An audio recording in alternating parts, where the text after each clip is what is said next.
You found it. Your home for the best content on your favorite team, the Fighting Tigers of LSU.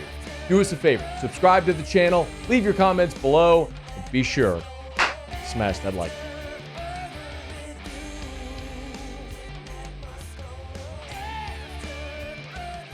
Recruiting calendar never really stops. Our buddy Shay Dixon, good enough to join us for a couple of minutes here. How are you, dude? Hey, Matt. How are you? Doing awesome, Doing well. Man. Let's start with Micah Deos. LSU for the class of 2025 has already gotten, as we know, the number one quarterback, running back, receiver in the country. Micah Deos, the number one interior offensive lineman in the country, and apparently is trending toward LSU. First of all, give us a little bit of the thumbnail on DeBose and what the story is there. Yeah, this is a massive kid. I mean, 6'4", well over 300, so he's an interior offensive lineman.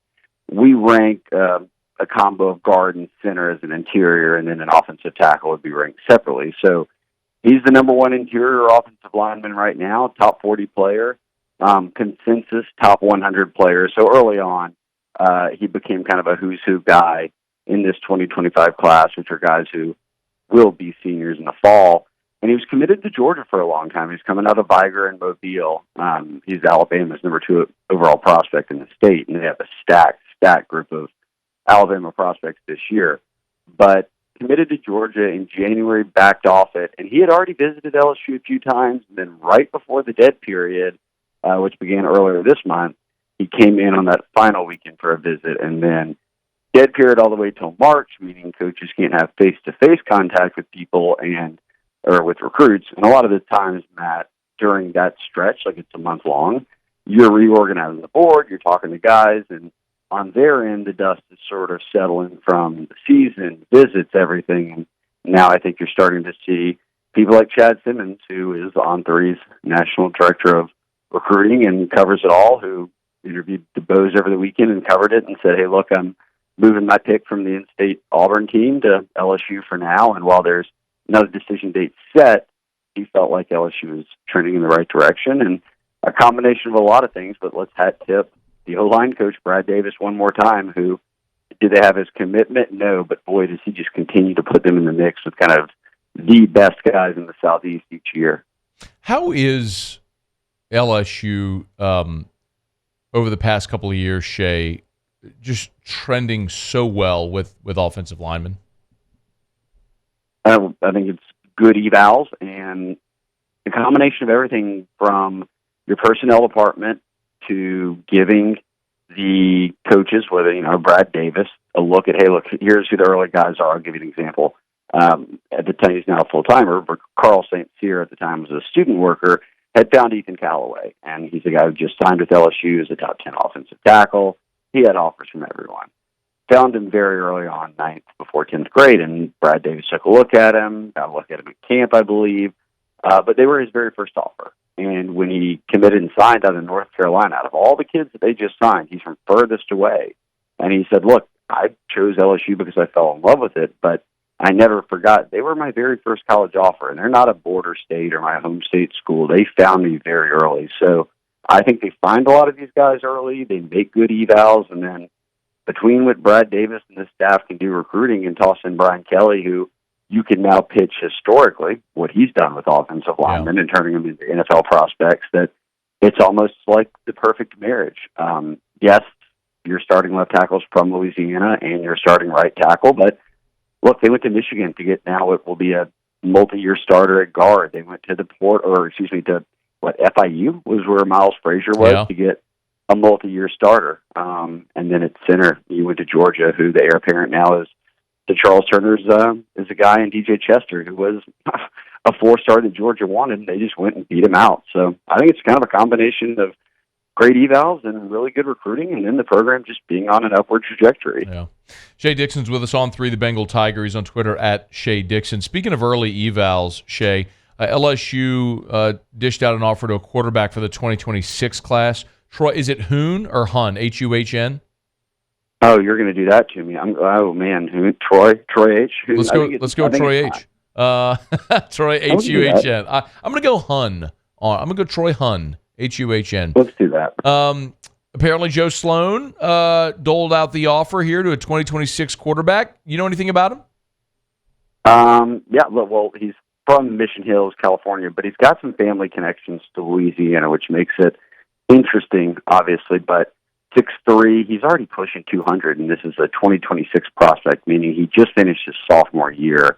But he's also not a big-time sleeper at this stage. I mean, Texas A&M, Oregon, Penn State. I mean, his offer list is certainly coast to coast. When it comes to SEC teams, LSU's joining that kind of A&M and now Texas group that's offered him. It's not like he's got every single offer in the SEC. So this is the benefit, and Joe Sloan had offered 2 2026 quarterbacks last week. This is the benefit of them early on. They had things figured out with Colin Hurley, and he was committed. And by the time he signed, it was well over a year. They turned that focus to Bryce Underwood and George McIntyre. They got Bryce Underwood. And now it allows you to look ahead to 2026 and get the evals in of kids who just played as sophomores. And, for instance, a guy like Troy Huehner, he's not even ranked yet. He's got a bunch of offers, but Troy H, not even ranked. He's not ranked yet. Got a bunch of offers, and that's not like he's some off-the-radar prospect again, but you're ranking 200 kids, 300 kids nationally maybe at this point. You haven't had that second release of rankings, and won't be shocked if this kid pops up and he's a top 5 quarterback. I just think that they're making solid evals, as we saw at the time when Underwood and McIntyre were offered. There were no rankings at the time, and nobody in that class had a ranking, and they debut as 1 and 2 in the country. So I think what Sloan, who's now your OC, has done is a really good job of evaling quarterbacks, and now you've gone from getting that huge number 1 guy to how can you kind of stay red hot on the trail, and that's just having extra time to recruit these guys because most everybody else is still trying to find 2025 quarterbacks. Yeah, it's incredible. It's a great point about how much they've gotten ahead. Do you, by the way, just one quick follow-up, do you think that it's an isolated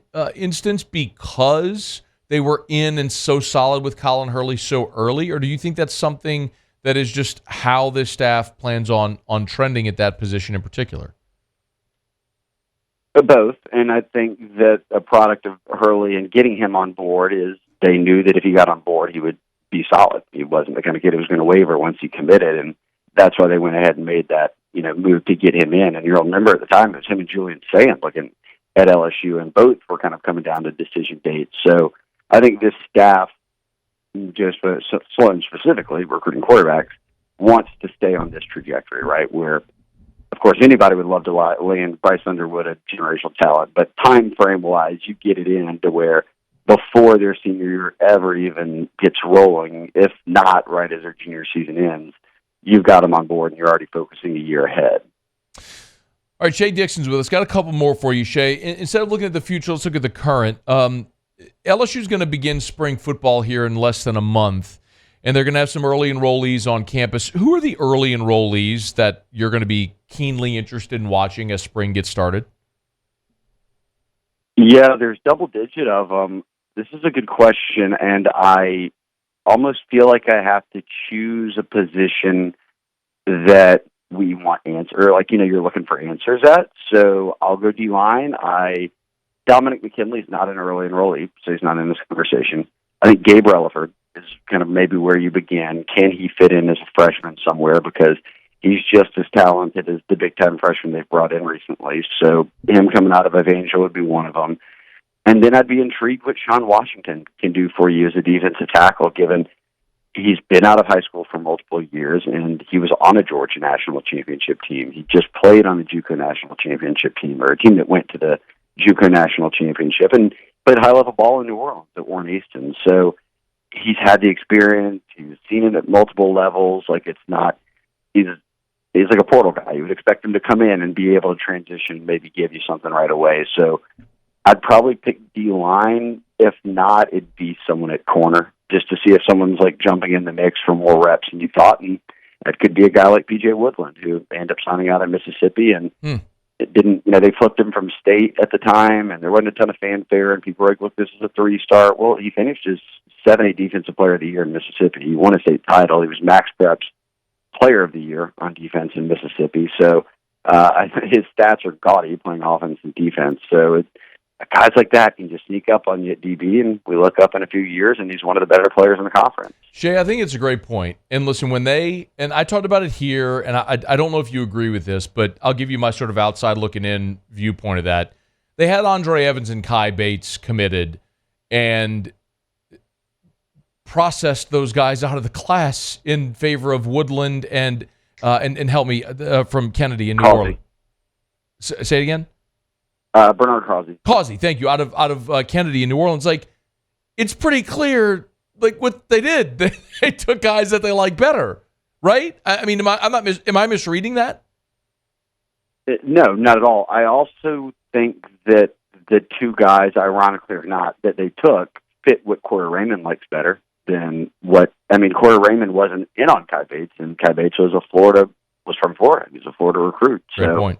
I think that they also kind of fit a little bit better, that they aren't going to get completely swallowed up. It's almost like they kind of go right in line with the type of corners that Corey likes to play. All right, last thing for you. What about, and maybe you did answer this, I mean, maybe a guy like Woodland is the answer, like a sleeper in this signing class for LSU? Would that be the answer?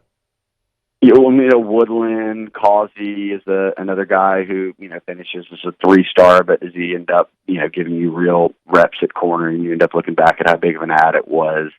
For me, Michael Turner coming out of Curtis is intriguing because he was a 4-star, yes, but when you play receiver at Curtis, you're not in that veer, you're not getting a ton. We saw it with Malachi Dupre. You're not throwing up gaudy stats.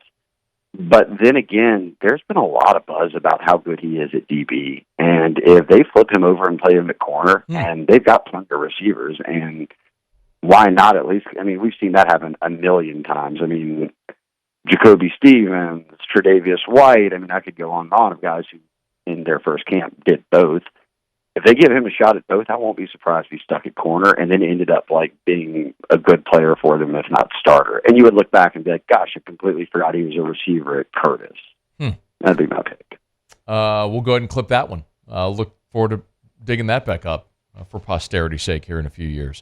Shay Dixon on 3, the Bengal Tiger. He's on Twitter at Shay Dixon. Always appreciate it, man. Thank you.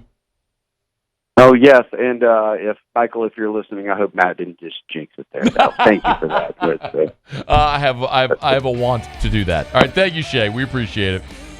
All right, I'll talk to you next week. Hey, thanks so much for watching. Please leave your comments. I love to interact, and be sure to hit the red subscribe button below.